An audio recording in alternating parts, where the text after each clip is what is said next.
नमस्कार दोस्तों, प्रतिपक्ष में आपका स्वागत है। मैं मराठी पत्रकार हूँ और हिंदी में वीडियो कर रहा हूँ। थोड़ी हिंदी भाषा साफ सुथरी नहीं है तो समझने की कोशिश करें। दोस्तों, आज मैं महाराष्ट्र में कांग्रेस की जो हालत है उस पर बात करूँगा, क्योंकि शिवसेना के चीफ मिनिस्टर मुख्यमंत्री उद्धव ठाकरे इन्होंने कांग्रेस को बातों बातों में इशारा दिया है कि संभाजीनगर या औरंगाबाद जिला और शहर का नाम बदलना है और हम बदल के रहेंगे, उसमें कांग्रेस अड़ंगा नहीं लगा सकती, ऐसा इशारों में बताया। मेरा ख्याल है कि किसी कार्यक्रम में उन्होंने बताया, रास्ता सुरक्षा, रोड सुरक्षा, उसका कोई समारोह था। उसमें बात करते हुए मुख्यमंत्री उद्धव ठाकरे ने बताया कि महाराष्ट्र की स्टीयरिंग मेरे हाथ में है, तो उसका मतलब भी हमें समझना चाहिए। वो बोल रहे कि चीफ मिनिस्टर मैं हूँ, बिल्कुल चीफ मिनिस्टर मैं हूँ। 3 पार्टियां इकट्ठा होकर कॉमन मिनिमम प्रोग्राम बनाकर भले ये सरकार बनी है महाविकास आघाड़ी की, लेकिन उसका चीफ मिनिस्टर मैं हूँ। और जो संविधान है, कॉन्स्टिट्यूशन है और राज्यपाल है, कोर्ट कचहरी है, सब लोग सिर्फ चीफ मिनिस्टर जानते हैं। बाकी जो मिनिस्टर है वो शिवसेना के हो या और किसी पार्टी के हो, उनको कोई जानता नहीं। हाँ, माना जाता है कि ये भी मिनिस्टर है, उनको सब सहूलियत मिलती है, लेकिन संविधान की तौर पर पहचान जो होती है सरकार की, वो सिर्फ चीफ मिनिस्टर की होती है। और ये तो मैंने अपने मराठी के एक वीडियो में बता भी दिया था कि राज्यपाल जो है, गवर्नर है, जो कॉन्स्टिट्यूशनल हेड है महाराष्ट्र के, वो सिर्फ चीफ मिनिस्टर को जानते हैं। और चीफ मिनिस्टर ने बताया, इसलिए ये 32-38 जो मिनिस्टर बने हैं उनको शपथ दिलाई है। जिस दिन मुख्यमंत्री नहीं चाहेंगे उस दिन उस मिनिस्टर को निकल के जाना पड़ेगा। वो महाराष्ट्र के चीफ मिनिस्टर के मेहरबानी पर मिनिस्टर है, कांग्रेस के हो, शिवसेना के हो या एनसीपी के हो। जब तक चीफ मिनिस्टर की मर्जी होती है तब तक आप चीफ मिनिस्टर बन के रह सकते हो। तो आपका अगर तकरार है तो निकल जाओ, रिजाइन करो, लेकिन चीफ मिनिस्टर को आप नहीं रोक सकते। हाँ, आप उनकी सरकार गिरा सकते हैं। आपकी अगर पार्टी कांग्रेस निकल जाए तो ये महाविकास आघाड़ी की जो सरकार है वो गिर जाएगी। उद्धव ठाकरे चीफ मिनिस्टर नहीं रहेंगे, तो उनको रोकने के लिए आपको सरकार गिरानी पड़ेगी। क्योंकि मिनिस्टर आप जो हो, किसी पार्टी के नेता हो, उससे कोई मतलब नहीं है। ये कॉन्स्टिट्यूशनल पोजीशन है जो चीफ मिनिस्टर करके, मुख्यमंत्री करके उद्धव ठाकरे के पास है। और उन्होंने ये बातों बातों में बता दिया है कि मेरे हाथ में महाराष्ट्र का स्टीयरिंग है। जो महाराष्ट्र सरकार की, महाविकास आघाड़ी की सरकार चल रही है, उसकी स्टीयरिंग मेरे हाथ में है। मैं जहां मोड़ दूंगा वहां गाड़ी जाएगी। आप गाड़ी मोड़ सकते हो लेकिन स्टीयरिंग हाथ में नहीं ले सकते, और स्टीयरिंग मेरे हाथ में है। इसका सीधा साधा मतलब ये निकलता है कि कांग्रेस जो नामांतर के सब्जेक्ट को लेकर दबाव बना रही है, वो दबाव मुझ पर आ नहीं सकता। मैं उसको मानता ही नहीं। मुझे चाहिए उस दिशा में मैं महाविकास आघाड़ी की सरकार ले जा सकता हूं। फिर विषय नामांतर का हो या और हिंदुत्व का हो या सेक्युलरिज्म का हो। क्योंकि सरकार जब बनती है, गवर्नर जब किसी को शपथ दिलाते हैं, तो वो एमएलए कितने पीछे इनके खड़े हैं, उनकी संख्या क्या है, वो देखकर सरकार को बनाते हैं और उसको शपथ दिलाते। वो आपका कॉमन मिनिमम प्रोग्राम नहीं देखते। भगत सिंह कोश्यारी, जिन्होंने उद्धव ठाकरे और उनके मंत्रिमंडल को शपथ दिलाई है, उन्होंने पूछा नहीं कि भाई आपका कॉमन मिनिमम प्रोग्राम क्या है। उससे गवर्नर का मतलब नहीं होता, उससे कॉन्स्टिट्यूशन का मतलब नहीं होता।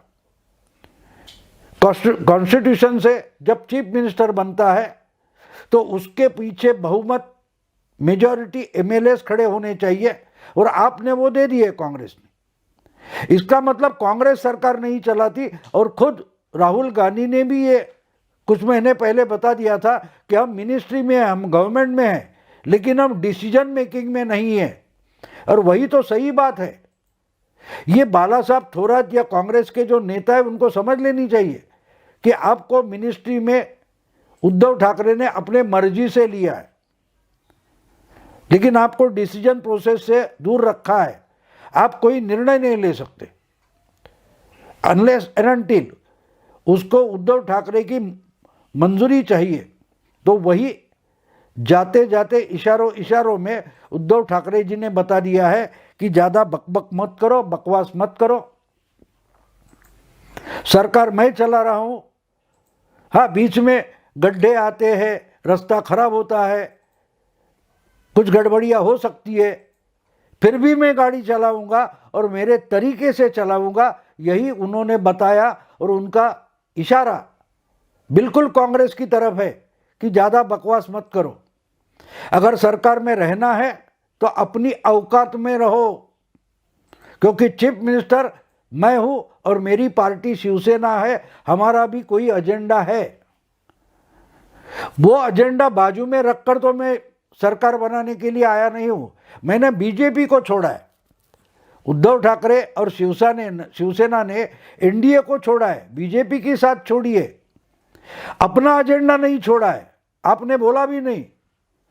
जब कॉमन मिनिमम प्रोग्राम बना तब किसी ने बोला था नहीं, शिवसेना को हिंदुत्व छोड़ना पड़ेगा, और शिवसेना ने भी डिक्लेयर नहीं किया कि हमने हिंदुत्व छोड़ दिया है। कुछ समझौते होते। तो कांग्रेस ने भी अपना एजेंडा नहीं छोड़ा है, शिवसेना ने भी अपना एजेंडा नहीं छोड़ा है। लेकिन चीफ मिनिस्टर जबकि उद्धव ठाकरे बने हैं तो सरकार की बागडोर उनके हाथ में है, और वो जिस ढंग से चलाएंगे उसी ढंग से जाना पड़ेगा। और एक बात आपको समझ लेनी पड़ेगी कि जब सरकार बनती है तो मेजॉरिटी एमएलए उनके साथ खड़े हो गए, लेकिन सरकार चलानी जब है तब सब पार्टियों को इकट्ठा होकर एक दिल से काम करना पड़ेगा। एक दूसरे के लिए बहुत सारे समझौते करने पड़ते, कॉम्प्रोमाइज करने पड़ते।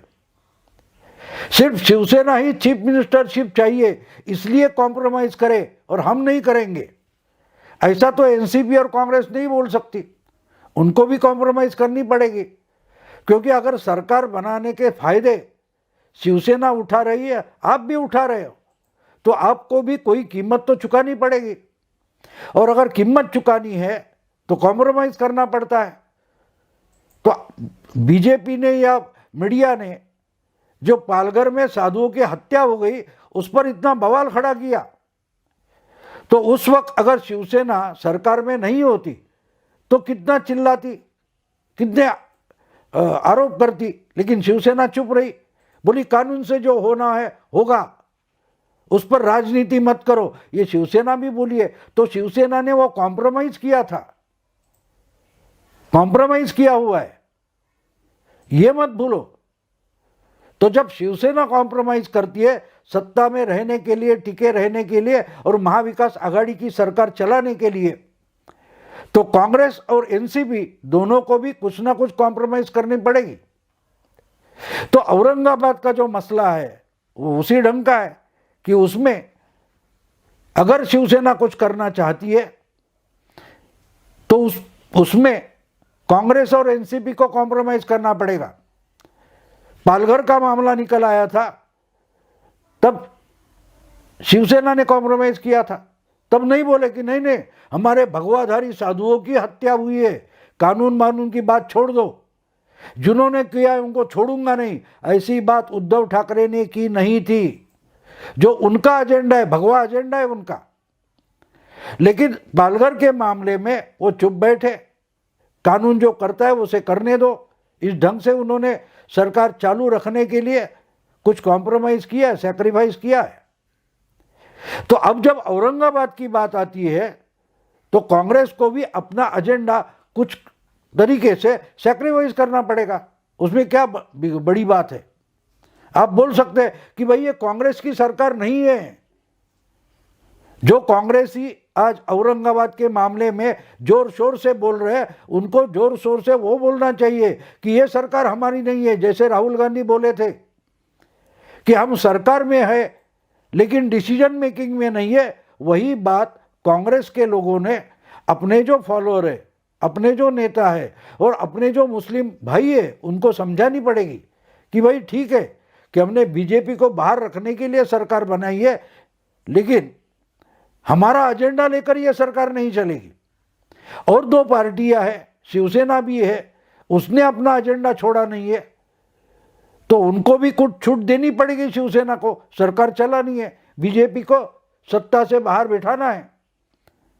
तो इसलिए कांग्रेस को भी अपने दोस्त मुस्लिम भाई है उनको समझाना पड़ेगा कि भाई बीजेपी को अगर सत्ता के बाहर बिठाना है तो इतना तो सैक्रिफाइस करना पड़ेगा, कांग्रेस को करना पड़ेगा, मुस्लिम भाइयों को करना पड़ेगा। ये जिम्मेदारी उद्धव ठाकरे की नहीं है, वो तो शिवसेना पार्टी के नेता है, सर्वोच्च नेता है, वो नहीं मुस्लिम भाइयों को समझाएंगे। उद्धव ठाकरे की जो मजबूरी है ये समझाने की कोशिश कांग्रेस और एनसीपी को करनी पड़ेगी। अपने अपने जो मुस्लिम फॉलोअर्स वोटर्स है, मुस्लिम वोटर्स, उनको जाके कांग्रेस और एनसीपी ने समझाना पड़ेगा कि भाई ये देखो, ये बड़ा एजेंडा बीजेपी को सत्ता से बाहर बिठाने का है, तो हमको भी कुछ कॉम्प्रोमाइज करने पड़ेंगे, मुस्लिम भाइयों को भी कुछ कॉम्प्रोमाइज करने पड़ेंगे। और इसलिए औरंगाबाद का जो नामांतर करना है उसमें हम अपना एजेंडा आगे लेकर नहीं जा सकते। वो शिवसेना का एजेंडा है तो वो हमको मानना पड़ेगा। और वही तो इशारों में Uddhav Thackeray, chief minister of Maharashtra, Congress को समझा रहे कि मेरे हाथ में स्टीयरिंग है, बागडोर मेरे हाथ में है, और सरकार चलानी ये अकेले शिवसेना की या उद्धव ठाकरे की जिम्मेदारी नहीं है। वो सत्ता में शामिल है, वो और दो पार्टियां हैं, दोस्त पार्टियां हैं, एनसीपी और कांग्रेस है, उनके भी जिम्मेदारी है। हर वक्त शिवसेना सैक्रिफाइस नहीं करेगी, आपको भी कुछ सैक्रिफाइस करना पड़ेगा। तो कांग्रेस और राष्ट्रवादी को एक तरीके से उद्धव ठाकरे बता रहे हैं कि भाई आपको भी कुछ कीमत चुकानी है, आज आपको भी औकात में रहना पड़ेगा। आपने अपना एजेंडा छोड़ा नहीं है, तो शिवसेना ने भी नहीं छोड़ा है। हम अपना एजेंडा पूरा नहीं छोड़ सकते। हमने एनडीए से बाहर निकले, लेकिन आपने हमको यूपीए में लिया नहीं है। जब यूपीए के चेयरपर्सन की बात आई तो पूरे कांग्रेस वालों ने चिल्लाकर बताया इस पर शिवसेना को बात करने की जरूरत नहीं है, क्योंकि शिवसेना यूपीए में है ही नहीं।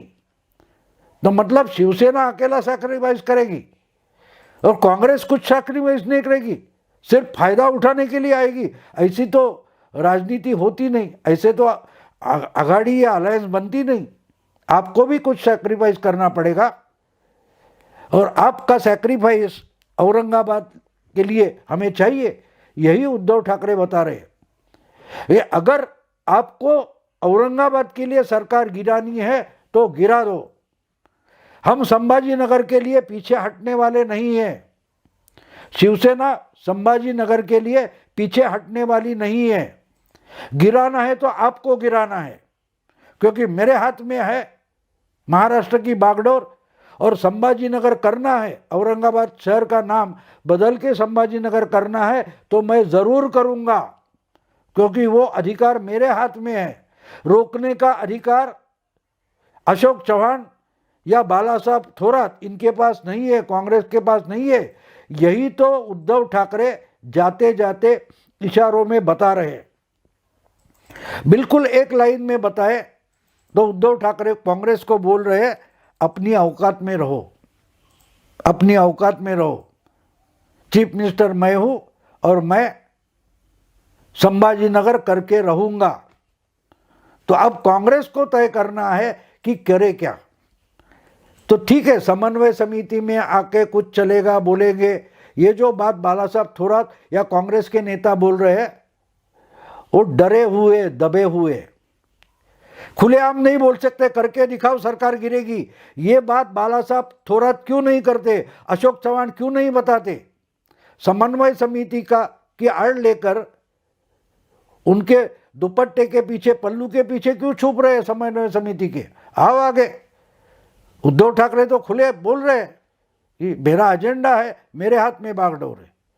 तो दोस्तों, ये चैलेंज कांग्रेस को है, और अगर कांग्रेस अपनी मर्दानगी दिखाना चाहती है तो खुलेआम मैदान में आए।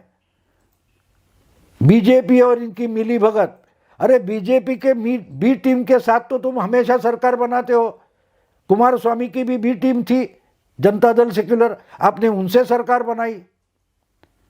तो ये छोड़ दो, कांग्रेस अपनी औकात में रहे अगर सरकार में रहना है, नहीं तो सरकार गिराए। ये खुला challenge Uddhav Thackeray, chief minister Maharashtra, इन्होंने दिया है। देखते हैं कांग्रेस में कितनी हिम्मत है। दोस्तों, अगर ये वीडियो आपको पसंद आया तो लाइक करें, शेयर करें, अपने दोस्तों को फॉरवर्ड करें। प्रतिपक्ष हर जो खबर होती है वो अलग ढंग से पेश करता है, उसको ज़्यादा से ज़्यादा सब्सक्राइब करें। नमस्कार।